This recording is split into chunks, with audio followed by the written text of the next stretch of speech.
No nii, võtab kohe ohkama. Seda pinget siin ainsa naiste matši kommunikatsioonis oli päris palju. Sa oled ikka veel veendunud, et sa võidad homme kiiresti? Ikka. Võidan ja näitan kõikidele ja panen punkti lõpuks ometi ära sellel fightil. Esiteks ma tahaks kiita, sul on hea soeng. Aitäh!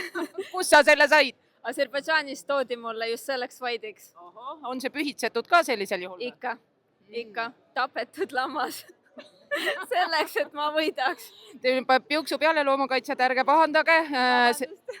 Vabandust. Igal kultuuril omad eripärad. Sul on lausa austajad, roosid ja roosad. Jah. Kelle poolt need on?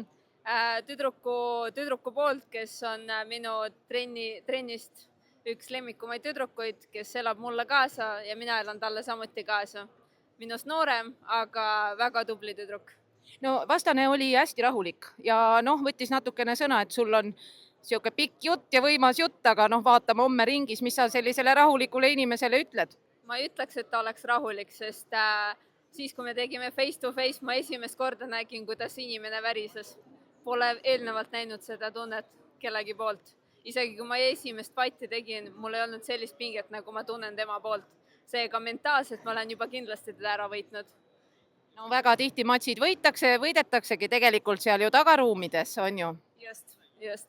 No nii, aga siis ma ikkagi tahaks sinu tööandjale, mis oli see? Just kismissile tahaks öelda, et andke naisele homme vaba päev. Seda peab juhataja poole pöörduma. Mis see juhataja nimi on? Misha. Misha, vaba päev palun. Edu sulle homme. Aitäh.